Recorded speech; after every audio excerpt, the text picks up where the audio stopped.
मोदी के शायद तीव्र रफ्तार से चल रही है।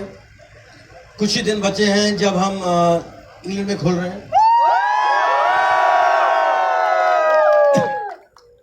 इंग्लैंड हमारे लिए बहुत बहुत इम्पोर्टेंट है क्योंकि ये पहला कदम है मोदी केयर का विदेश जाने का।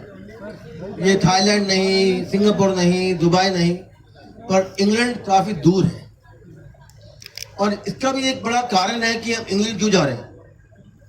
कि जब ईस्ट इंडिया कंपनी ट्रेडिंग के लिए आई थी तो ये सारे फरंगिया में राज कर आ गए, मालिक बन गए हमारे। अब उनको सबक सिखाना है कि मालिक कौन है, क्योंकि उनके ही देश में, उनके ही कैपिटल में हम अपना हिंदुस्तान का झंडा गाड़ रहे हैं।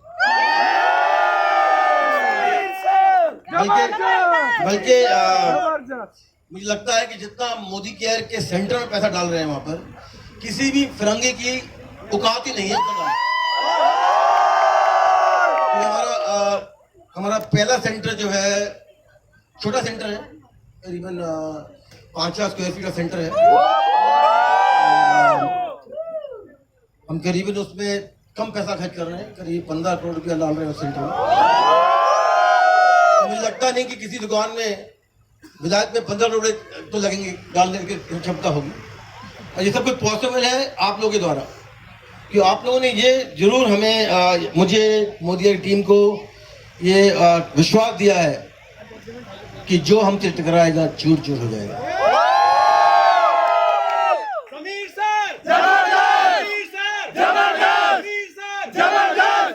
आज हमारी कंपनी, आपकी कंपनी नंबर 3 पोजीशन पे है। तो किसी को आपको ये मत कहने दीजिए कि हम नीचे हैं। अगर वो जानना चाहते हैं ऊपर कौन है तो इनकम टैक्स डिपार्टमेंट से बैलेंस शीट निकाल लें। दूध का दूध और पानी का पानी मिल जाएगा। और मुझे ये भी उम्मीद है कि अगले 2 साल में आपके द्वारा आपकी कंपनी हिंदुस्तान में नंबर 1 कंपनी बनेगी। और नंबर 1 2 कारण से बनेगी। एक है टर्नओवर, वो इंपॉर्टेंट नहीं है मेरे लिए। जो मेरे लिए इंपॉर्टेंट है कि कितने करोड़पति बनेंगे, वो इंपॉर्टेंट। अब मैं चाहूंगा जितने लोग यहाँ खड़े हैं लखपति, करोड़पति और करोड़पति ज्यादा बने, क्योंकि अगर आपके सपने हैं और सपनों में लगे रहें तो सपना जरूर पूरा होगा।